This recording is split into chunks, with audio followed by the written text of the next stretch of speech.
하나님의 말씀은 요한복음 1장 43절에서 51절까지의 말씀입니다.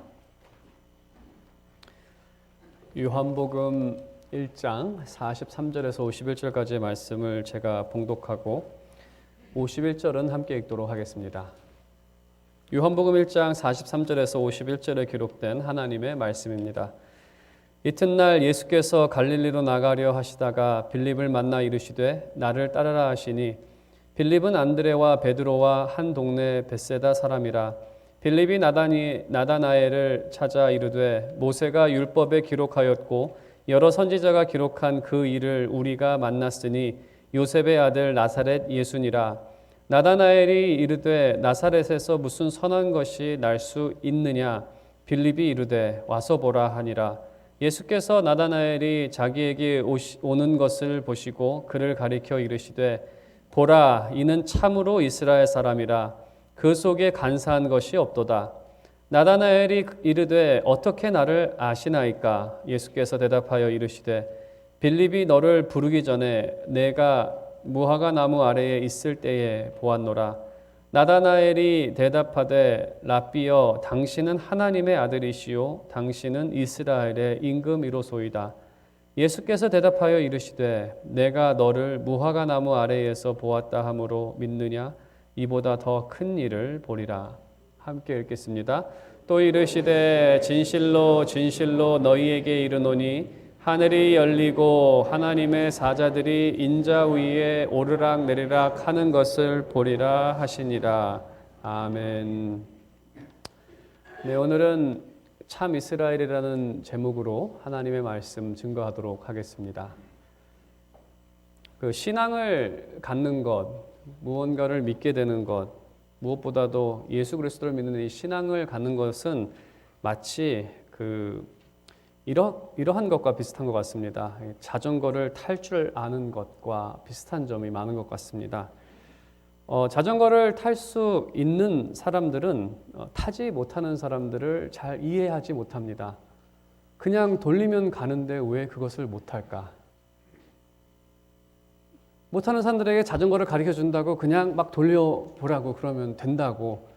근데 타지 못하는 사람은 넘어질까 막 오른쪽 왼쪽으로 핸들도 비틀비틀 하다가 도저히 못하겠다고 하는, 타지 못하는 사람들은 그렇게 그냥 간다는 그 말이 도무지 이해가 되지 않는, 하지만 자전거를 탈 줄 아는 사람들은 타지 못하는 사람이 이해가 되지 않는, 제가 이 말씀을 드리는 것은 주를 믿는 사람들, 여기 계신 분들은 대부분이 예수 그리스도를 하나님으로 또 그리스도로 믿는 그러한 분들이신데, 여기 계신 많은 분들은 신앙을 갖지 못하는 것이 이해가 되지 않는, 주를 믿는 사람들은 신앙을 갖는 일이 그렇게 힘든 일이 아니라고 생각을 하기 때문에, 너무 쉽게 믿었다라고 본인들이 생각을 하기 때문에 믿지 않는 것이 얼마나 어려운 건지를 잘 모를 때가 많습니다. 하지만 신앙을 갖는 일은 무척 힘든 일입니다. 자전거를 탈 줄 아니까 자전거 타는 게 쉽다라고 얘기를 하지만 자전거 못 타는 사람들에게는 마치 불가능한 그러한 일처럼 보이는 것처럼, 오늘 말씀의 어떤 그러한 원리와 핵심을 담고 있습니다. 처음에는 주님을 믿지 못하다가 믿게 되는 한 사람, 나중에 이 그리스도의 제자가 되는 나다나엘을 소개하고 있습니다. 우리가 이 나다나엘의 이 믿게 되는 과정을 통해서 우리가 갖게 된 이 믿음이 은혜로 되었다라는 그 사실을 다시 한번 오늘 이 아침 함께 생각해 보기를 원합니다. 45절에 보게 되면 빌립은 친구 나다니엘을 찾아갑니다. 그래서 그에게 전하는 것은 우리가 구약에서 약속된 그 사람을 만났다는 겁니다. 여기서 그 사람이라는 것은 메시아입니다. 구약에서 약속된 메시아. 이스라엘 사람들에게 당시 이 메시아라는 것은 아주 큰 의미를 담고 있습니다. 메시아가 오시면 그들이 늘 소원했던 것은 메시아가 오시면 이 무너진 이스라엘을 다시 세울 것, 그 다시 세움에 대한 바람이 있었습니다.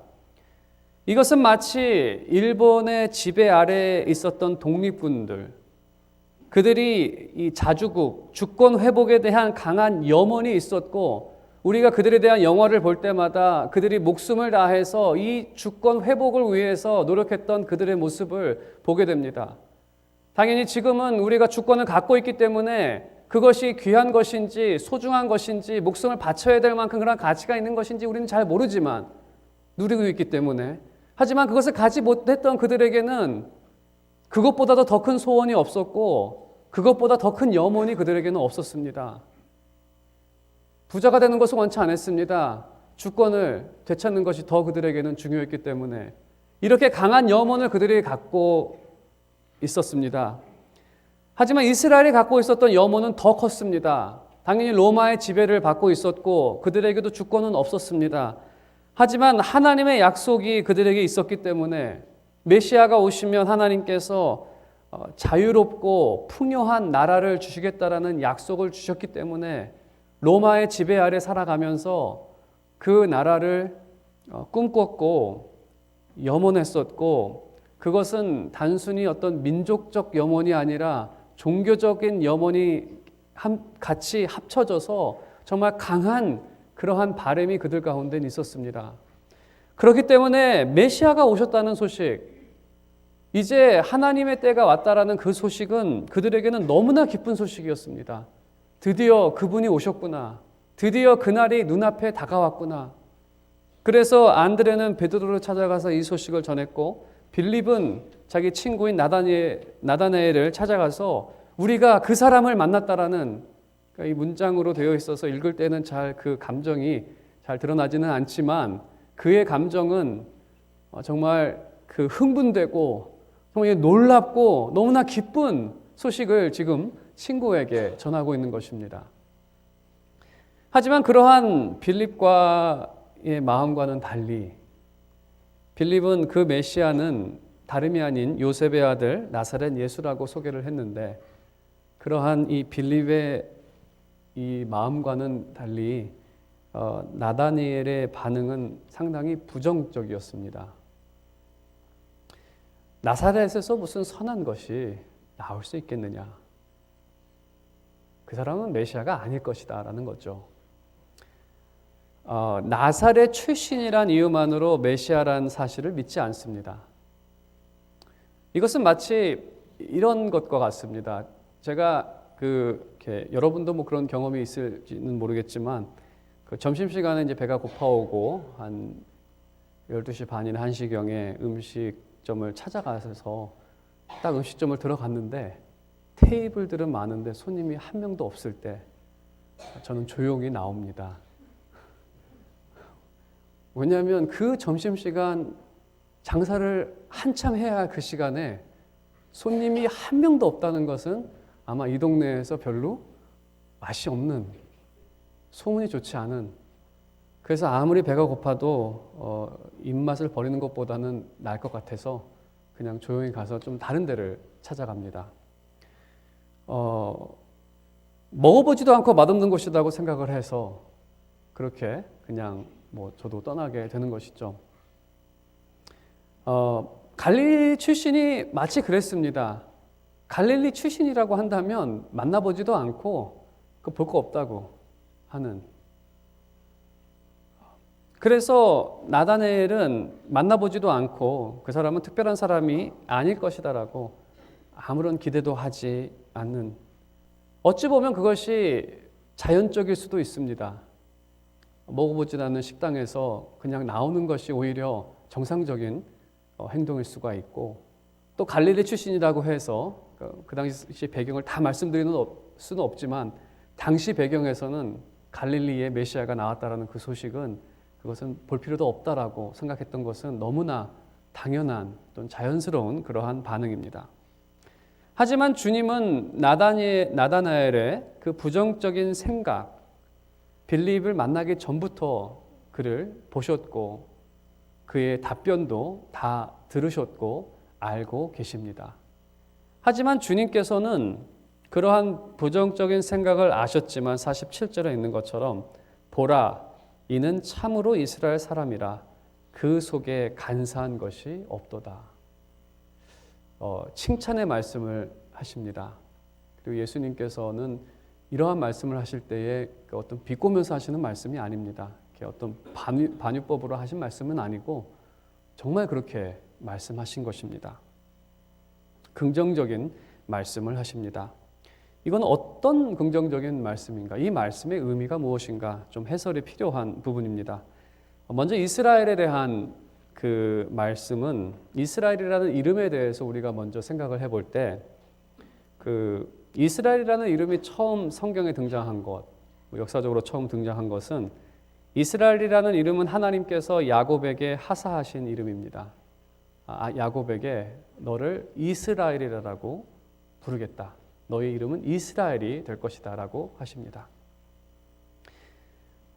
이 하나님께서 이름을 하사하신 그 장면, 이 모습의 의미는 야곱의 의미는 사기꾼, 간사한 사람이라는 뜻을 갖고 있습니다.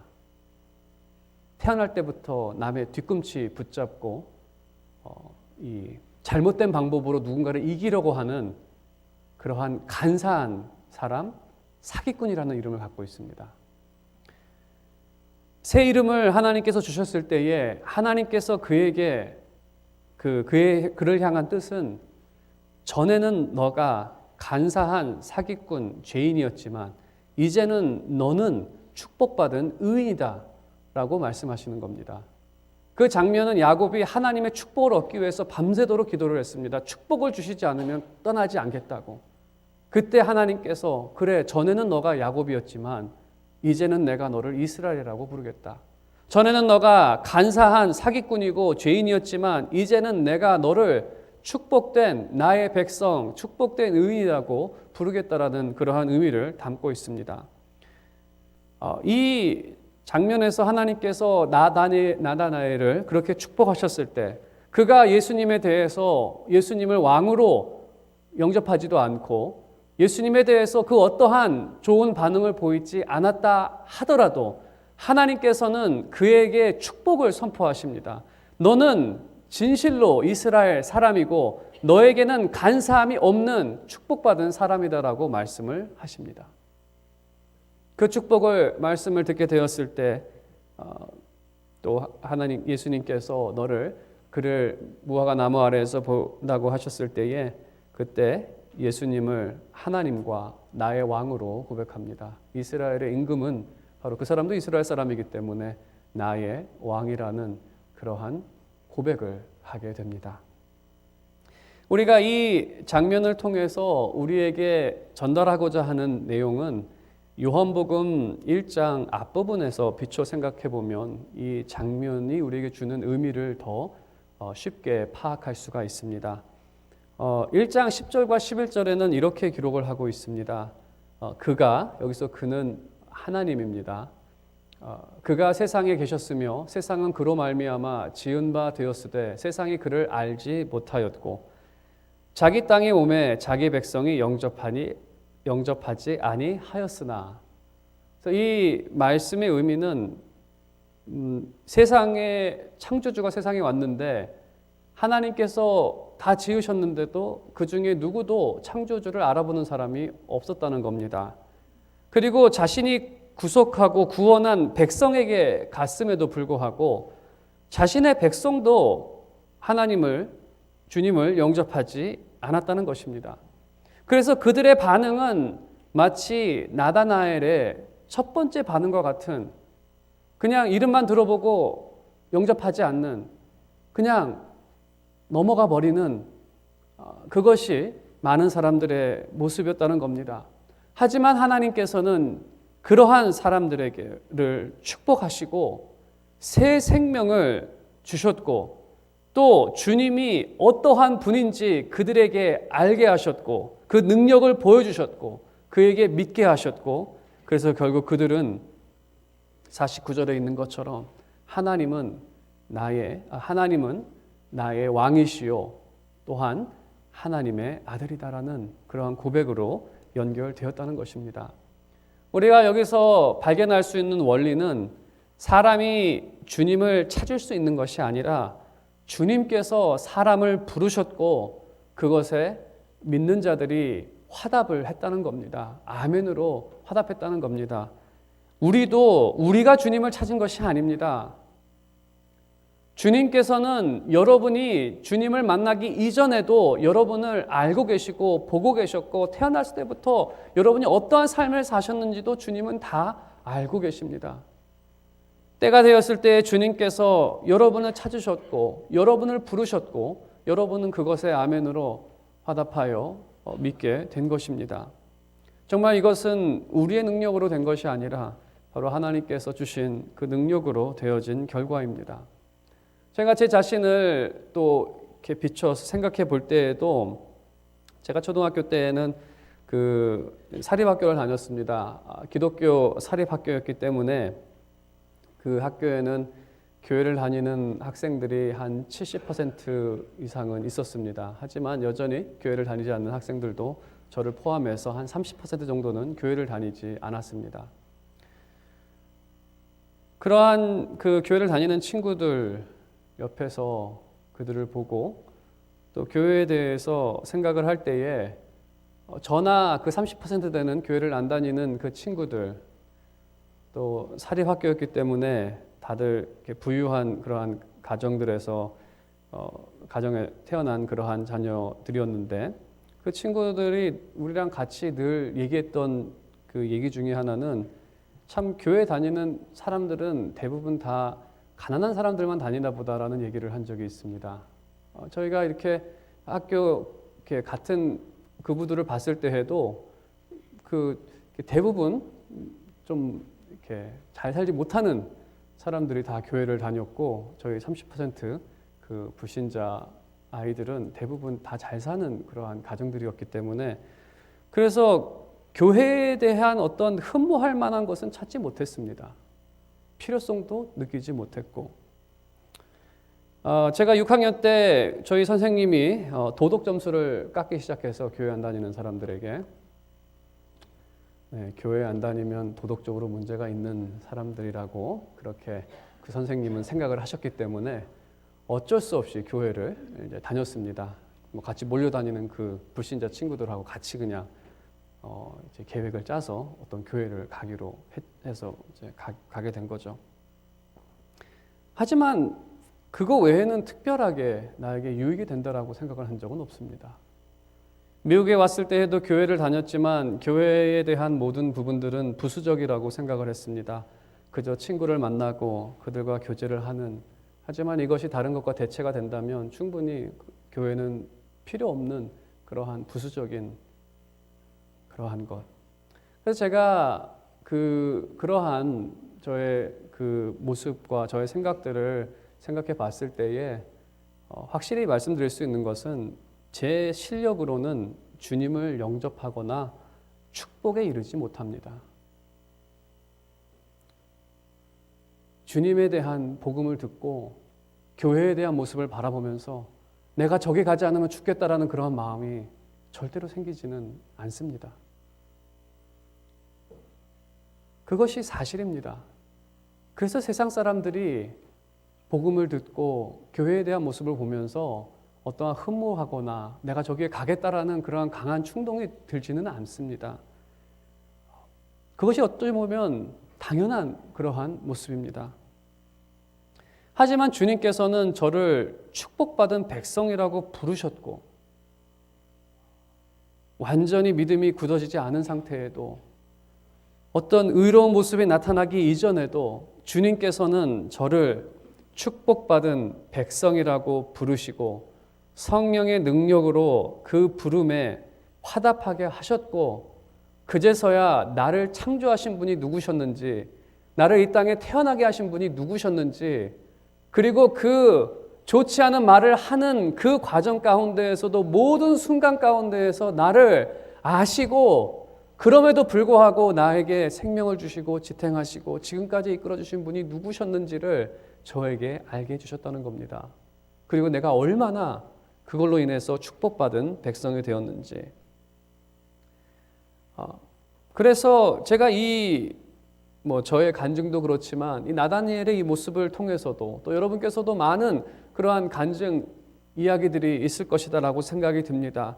그러한 것을 생각했을 때 이 믿음을 갖게 되는 것, 우리가 그리스도 안에서 새롭게 태어나는 것은 마치 창조의 역사와 같은 그러한 것과 같은 모습과 비슷한데, 그 말의 의미는 하나님께서는 너는 이스라엘이다, 그것은 축복받은 하나님의 백성이다, 너에게는 간사함이 없고 거짓이 없고 의롭고 너는 나의 백성이다라고 하나님께서 말씀하셨을 때 그 말씀이 그대로 되어버렸습니다. 그대로 되어버렸습니다. 하나님께서 말씀하시니 빛이 있으라 하시니 빛이 있었던 것처럼 너는 내 백성이다라고 하나님께서 말씀하셨을 때 여러분은 이미 하나님의 백성이 되어버렸습니다. 그리고 우리 마음 가운데 49절에 있는 것처럼 그 백성이 되어버렸고, 우리의 입술에서 나다니엘의 고백처럼 하나님은 나의 창조주 되시고 하나님 되시고 예수님은 그리스도시요 살아계신 하나님의 아들이시고 나의 왕이시며 나와 나의 목자가 되시고 앞으로도 나와 함께 하실 그러한 전지전능하신 분입니다라는 고백이 우리 가운데에서 나오게 된 것이고, 우리가 오늘도 그분을 찬양하며 그렇게 예배하며 신앙생활을 하고 있습니다. 이것이 참 기적과 같은 일입니다.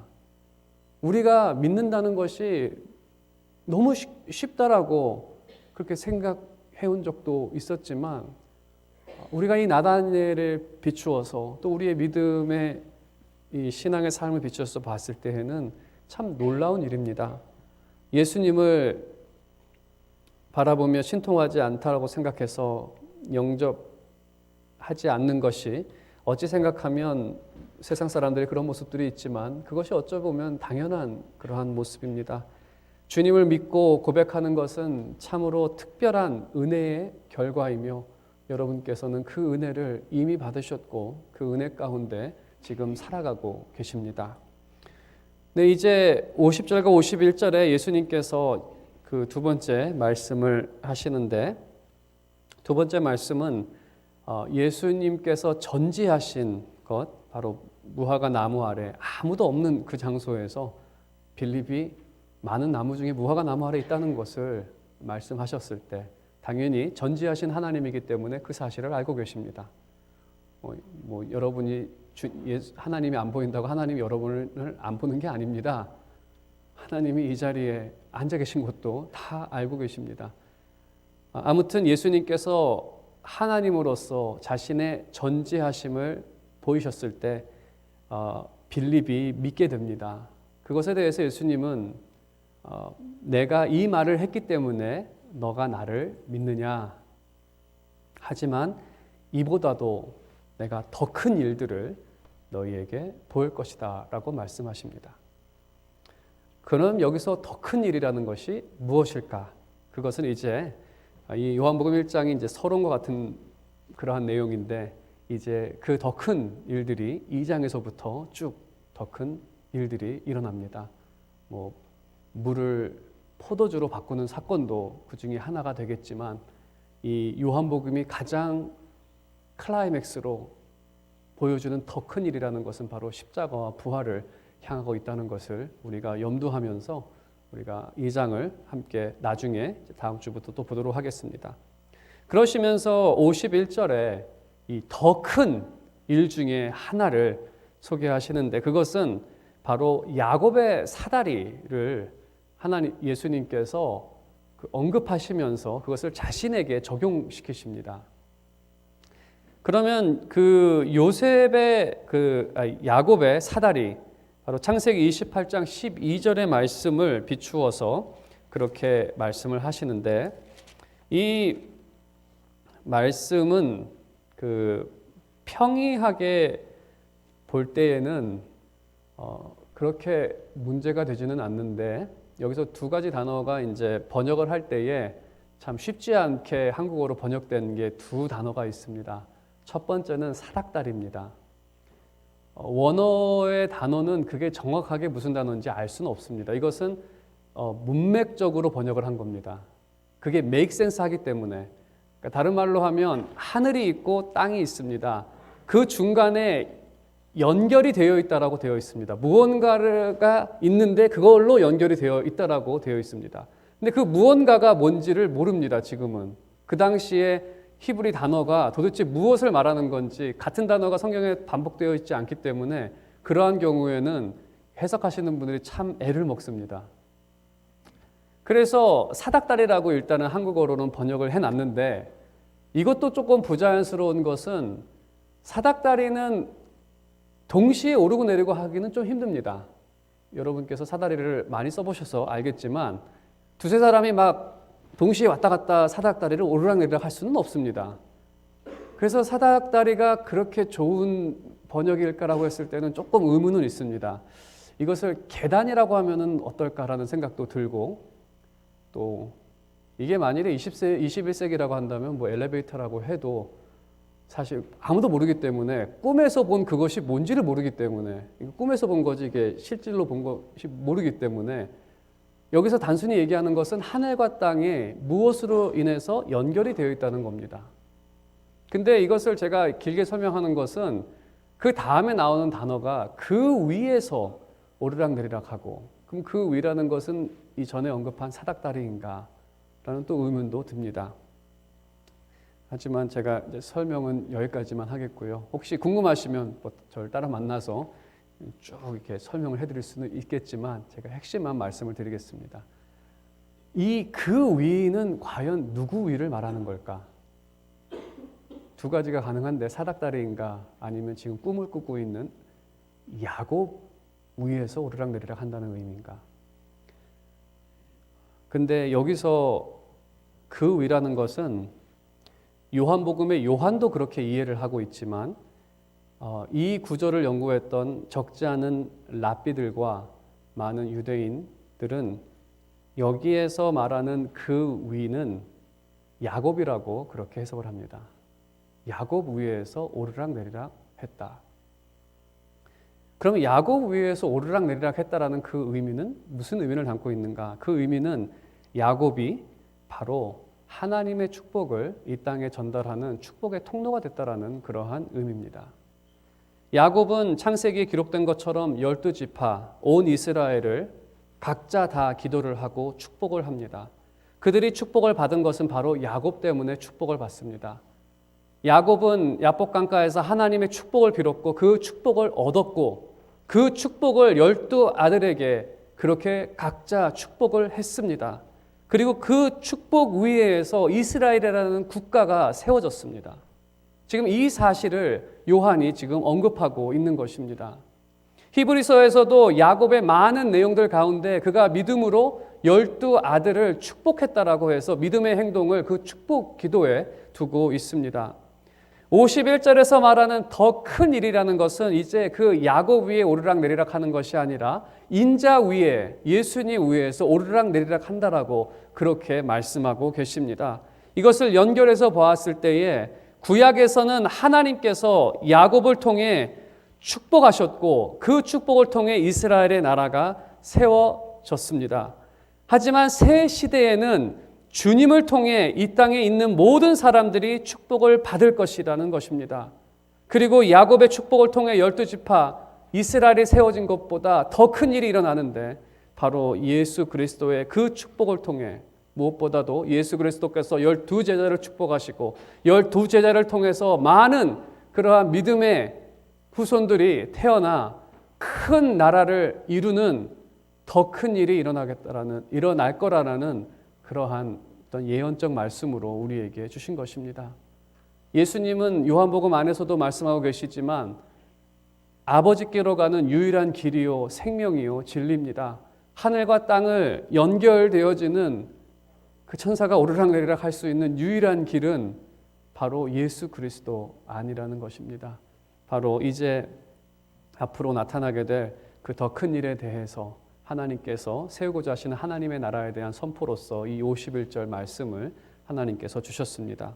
그 하나님 나라에 대한 그 축복의 결과는 바로 우리 교회입니다.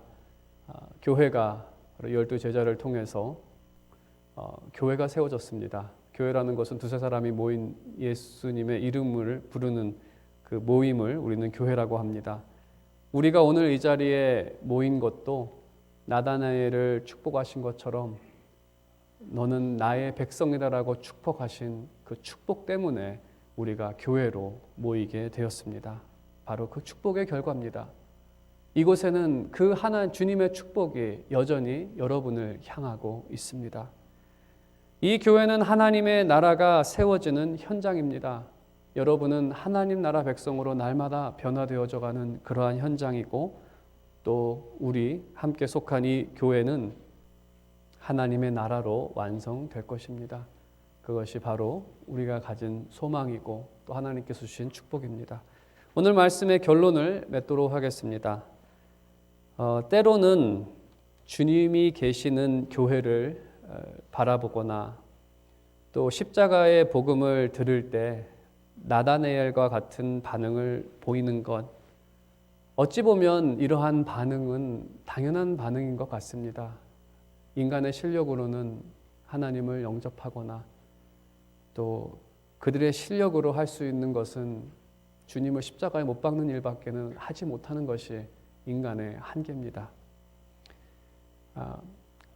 하지만 하나님께서는 우리를 축복하셨는데, 그러함에도 불구하고 우리가 믿음을 갖고 하나님을 고백하는 것은 주님께서 우리에게 은혜를 주신 결과입니다. 이런 은혜를 주신 것은 그리스도를 통해 하늘의 축복을 여러분이 얻기를 원하시고 또 여러분을 통하여 하나님의 나라를 만드시고자 하시는 그러한 하나님의 뜻이 담겨져 있습니다. 오늘도 여러분을 향해 하나님의 축복은 여러분을 향해 선포되어지고 또 그 축복이 여러분을 향하고 있습니다. 여러분은 이 하나님의 축복과 이 새 생명과 주시는 모든 것에 대해서 아멘으로 화답하여 하나님 나라를 받아 누리며 살아가는 그런 여러분 모두의 삶이 되시기를 주님의 이름으로 축원드립니다.